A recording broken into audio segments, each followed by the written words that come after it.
La tranquila mañana del 7 de febrero de 2026 en Oroville, California, comenzó con un ligero temblor que la mayoría de los residentes apenas notaron.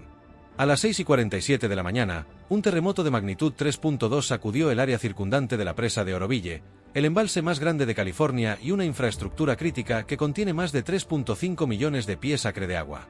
Para una región acostumbrada a la actividad sísmica ocasional, parecía poco notable.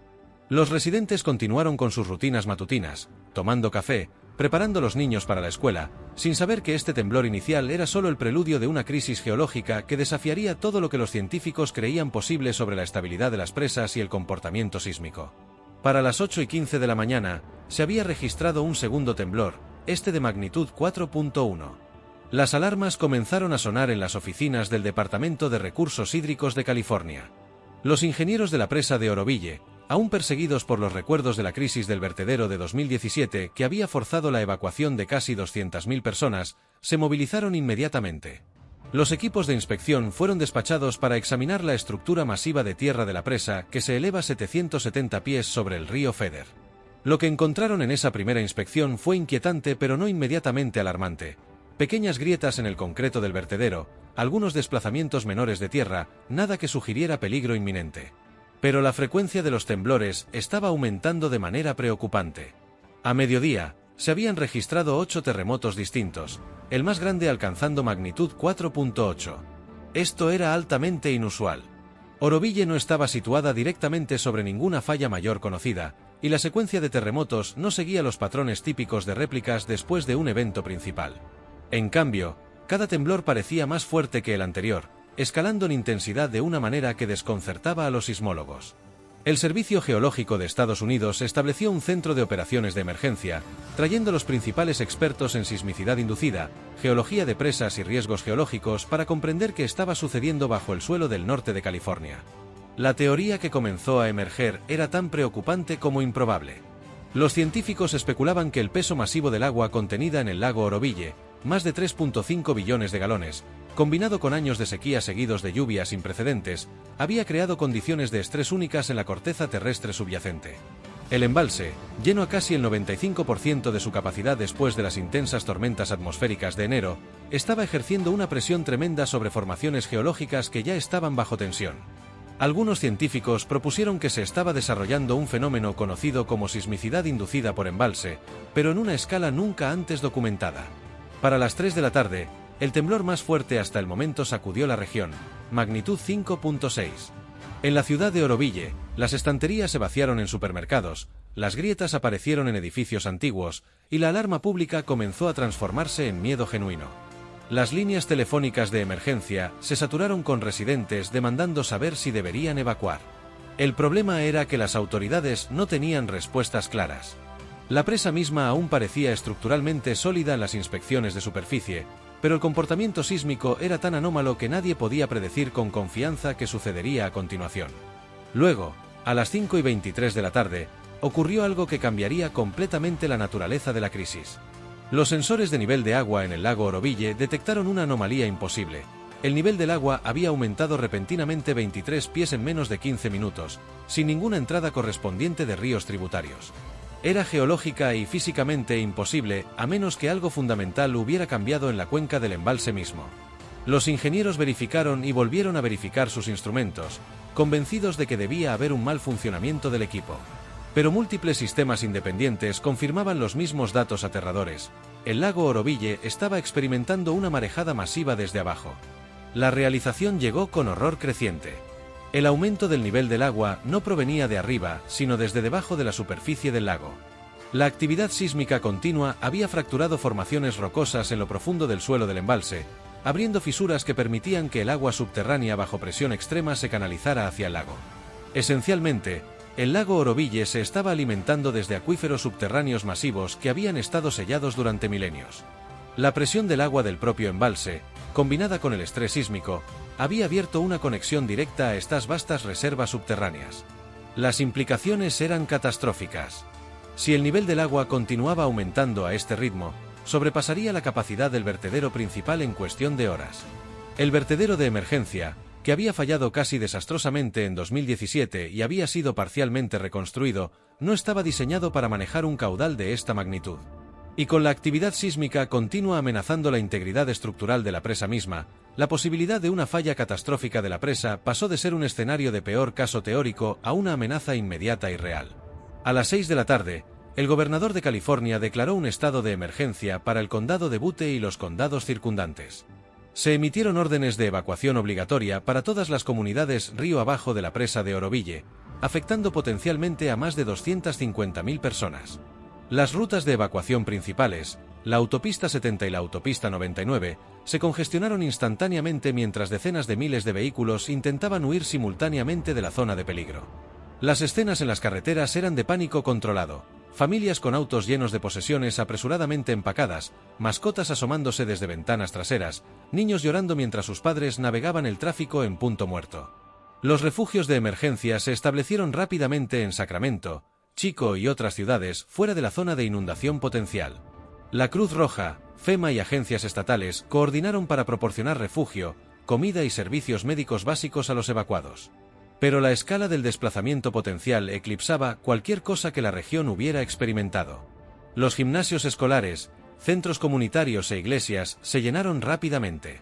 Los hoteles en un radio de 100 millas se reservaron completamente en cuestión de horas. Miles de personas dormirían en sus autos o en campamentos improvisados esa noche, desplazadas por una crisis geológica que continuaba intensificándose. En la presa misma, los ingenieros trabajaban frenéticamente para abrir el vertedero principal a su capacidad máxima, liberando agua río abajo lo más rápido posible sin causar inundaciones inmediatas en las comunidades cercanas. Era un equilibrio imposible, liberar suficiente agua para evitar que el embalse sobrepase sin liberar tanta que abrume las áreas río abajo. Los cálculos cambiaban minuto a minuto, mientras el aflujo misterioso desde abajo continuaba. Los modelos hidráulicos que habían guiado la gestión de presas durante décadas eran inútiles cuando la entrada de agua venía de fuentes subterráneas imposibles de cuantificar. A las 9 de la noche, el sistema sísmico registró un terremoto de magnitud 6.1, el más fuerte de la secuencia hasta el momento. El temblor fue sentido tan lejos como San Francisco, a 150 millas de distancia. En Oroville, los edificios se balancearon violentamente, las alarmas de autos llenaron el aire, y se reportaron daños estructurales generalizados. Pero la preocupación más inmediata era la presa.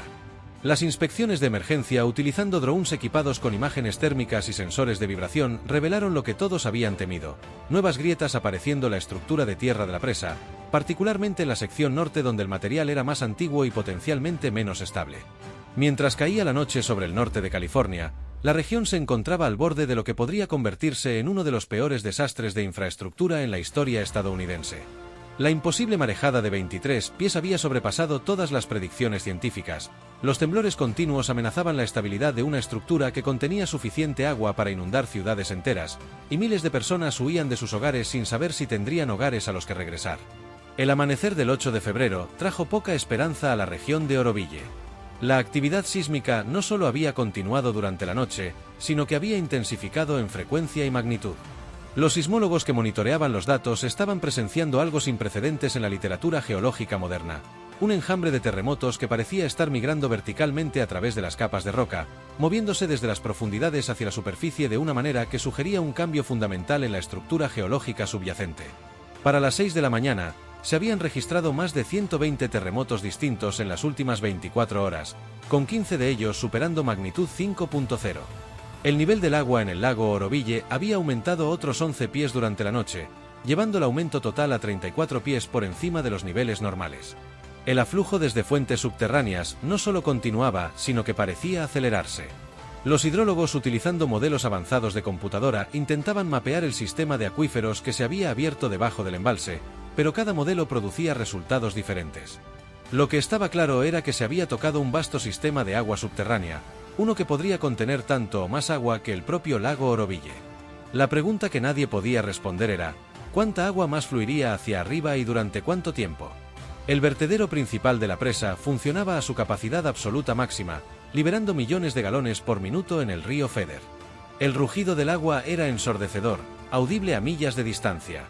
El río Feather, normalmente un curso de agua manejable, se había transformado en un torrente furioso que desbordaba sus márgenes establecidos, inundando tierras agrícolas y áreas bajas a lo largo de su curso. Las comunidades de Gridley, Live Oak y Yuba City experimentaban inundaciones significativas a medida que el agua liberada de la presa superaba la capacidad del canal del río.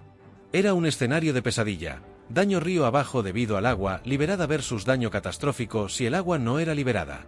Los equipos de ingeniería que trabajaban en la presa enfrentaban condiciones cada vez más peligrosas. Cada temblor significativo enviaba ondas a través de la estructura masiva de tierra, creando nuevas grietas y ampliando las existentes. Las tecnologías de monitoreo más avanzadas disponibles, incluidas matrices sísmicas, sensores de inclinación e imágenes de radar de penetración terrestre, pintaban un cuadro inquietante. La estructura interna de la presa mostraba signos de asentamiento diferencial, con algunas secciones desplazándose independientemente de otras. Si este proceso continuaba, la presa podría desarrollar un fallo estructural significativo mucho antes de que el agua la sobrepasara. El ejército estadounidense había sido llamado para asistir en los esfuerzos de evacuación y respuesta a desastres. Helicópteros del ejército y la Guardia Nacional sobrevolaban el embalse, llevando equipos de inspección especializada y monitoreando la situación desde arriba. El cuerpo de ingenieros del ejército movilizó expertos en presas de todo el país, reuniendo un equipo sin precedentes de especialistas en Oroville. Trajeron equipamiento pesado con la esperanza de reforzar secciones críticas de la presa, pero trabajar en una estructura que estaba siendo continuamente sacudida por terremotos presentaba desafíos que nunca habían enfrentado. ¿Te está manteniendo al borde de tu asiento esta cobertura de la crisis de Oroville? No te pierdas ni un solo desarrollo. Dale like a este vídeo y suscríbete a nuestro canal para actualizaciones continuas sobre esta pesadilla geológica en desarrollo. La población evacuada, ahora dispersa en refugios y alojamientos temporales en toda California, seguía las noticias con desesperación creciente. Las conferencias de prensa cada pocas horas proporcionaban actualizaciones, pero el lenguaje cuidadosamente medido de los funcionarios hacía poco para ocultar la gravedad de la situación. Las frases como monitoreando de cerca, tomando todas las precauciones y preparándose para múltiples escenarios se traducían en la mente pública como no sabemos qué pasará pero es malo. Las redes sociales se llenaron de vídeos de la presa mostrando el vertedero rugiente, imágenes de radar del creciente embalse y discusiones especulativas sobre qué sucedería si la presa fallaba. Los modelos de falla catastrófica proyectaban un escenario aterrador. Si la presa de Oroville fallaba completamente, liberaría más de 3.5 millones de pies acre de agua en cuestión de horas. La pared de agua resultante podría tener hasta 100 pies de altura en algunas áreas, viajando río abajo a velocidades superiores a 30 millas por hora. Ciudades enteras podrían ser borradas del mapa. Las estimaciones de víctimas, que los funcionarios se negaban a hacer públicas, variaban de decenas de miles a potencialmente más de 100.000 personas si la evacuación no estuviera completa. El daño económico se mediría en cientos de miles de millones de dólares. Sería el peor desastre de infraestructura en la historia estadounidense. Mientras tanto, la investigación científica sobre las causas del fenómeno continuaba intensamente. Los geólogos que examinaban datos históricos descubrieron evidencia de que el área de Oroville se ubicaba sobre una característica geológica previamente no documentada, una zona de falla compleja enterrada bajo sedimentos que había permanecido inactiva durante al menos 10.000 años. El peso del lago Oroville, combinado con el llenado y vaciado cíclico durante décadas, aparentemente había reactivado esta zona de falla antigua. Los terremotos no eran solo sacudidas superficiales, sino manifestaciones de un reajuste profundo de la corteza que estaba en curso a miles de pies bajo tierra. El fenómeno de la marejada de agua subterránea también estaba siendo mejor entendido. Los científicos teorizaban que las fracturas sísmicas habían penetrado en el acuífero Central Valley, uno de los sistemas de agua subterránea más grandes del mundo.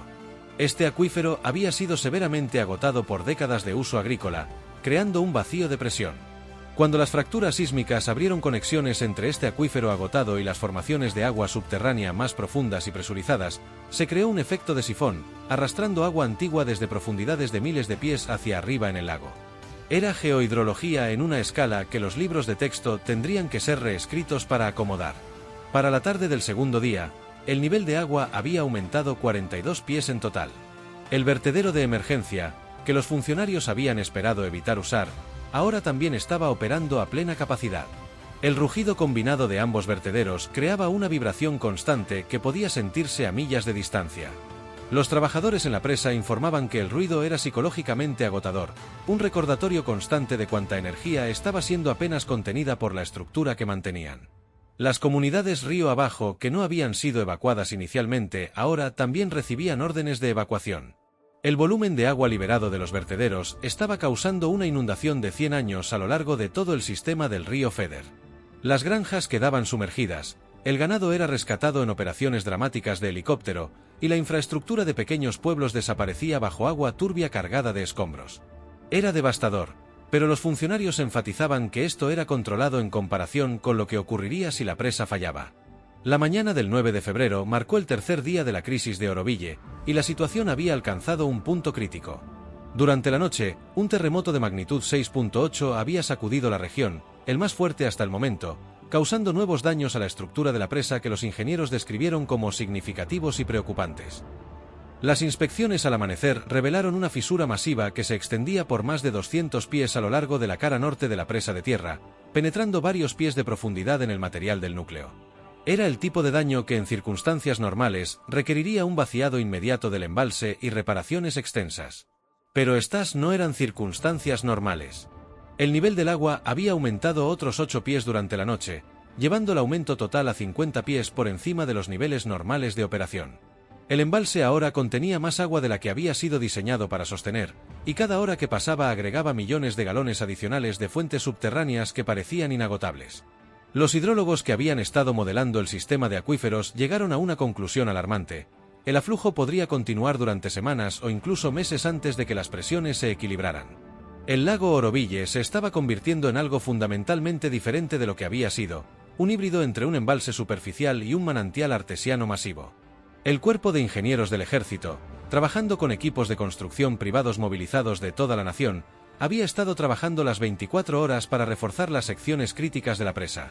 Utilizando miles de toneladas de roca, concreto y materiales geotécnicos especializados, intentaban estabilizar áreas que mostraban movimiento o agrietamiento. Pero era como aplicar benditas a un paciente con trauma masivo. Cada nuevo terremoto deshacía horas de trabajo. Los trabajadores arriesgaban sus vidas operando maquinaria pesada en una estructura que podría colapsar en cualquier momento, impulsados por la comprensión de que su trabajo podría salvar cientos de miles de vidas río abajo. La comunidad científica internacional había centrado su atención en Oroville. Geólogos, sismólogos e ingenieros de presas de Japón, China, Suiza y otras naciones con experiencia en presas grandes ofrecían consultas y análisis. Era un esfuerzo de colaboración global sin precedentes para comprender y mitigar un fenómeno geológico que desafiaba la experiencia previa. Algunos científicos propusieron soluciones radicales: perforar pozos de alivio para desviar las aguas subterráneas que fluían hacia arriba, detonar explosivos controlados para colapsar algunas fracturas subterráneas, incluso propuestas para bombear sedimentos en el lecho del lago para sellar las fisuras desde arriba.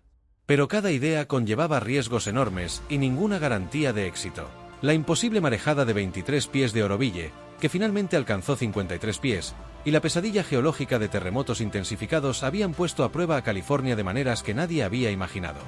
La crisis había revelado vulnerabilidades en la infraestructura crítica, brechas en la comprensión científica y desafíos en la respuesta a emergencias. Pero también había demostrado la notable capacidad de comunidades para movilizarse frente al peligro, de científicos para colaborar a través de fronteras, y de individuos ordinarios para actuar con extraordinario coraje cuando más se necesitaba. Mientras el sol se ponía sobre el lago Oroville en la primera semana tranquila después de la crisis, el embalse brillaba pacíficamente, sus aguas hinchadas reflejando el cielo anaranjado. Era hermoso y engañoso, una superficie calma ocultando las profundidades reestructuradas debajo. La región había cambiado para siempre, geológicamente y humanamente. Las lecciones aprendidas resonarían a través de generaciones, un recordatorio de que vivimos en un planeta dinámico donde las fuerzas bajo nuestros pies pueden despertar con poco aviso, y que nuestra mejor defensa contra tales fuerzas es la preparación, la comunidad y el coraje para enfrentar incluso las pesadillas más improbables juntos. Gracias por acompañarnos en esta cobertura completa de la crisis geológica de Oroville. Si este reportaje te mantuvo informado sobre uno de los eventos más dramáticos en la historia de la infraestructura estadounidense, por favor dale like y suscríbete a nuestro canal. Tu apoyo nos permite seguir trayéndote cobertura profunda de eventos críticos que moldean nuestro mundo. Gracias por tu atención y nos vemos en el próximo reportaje.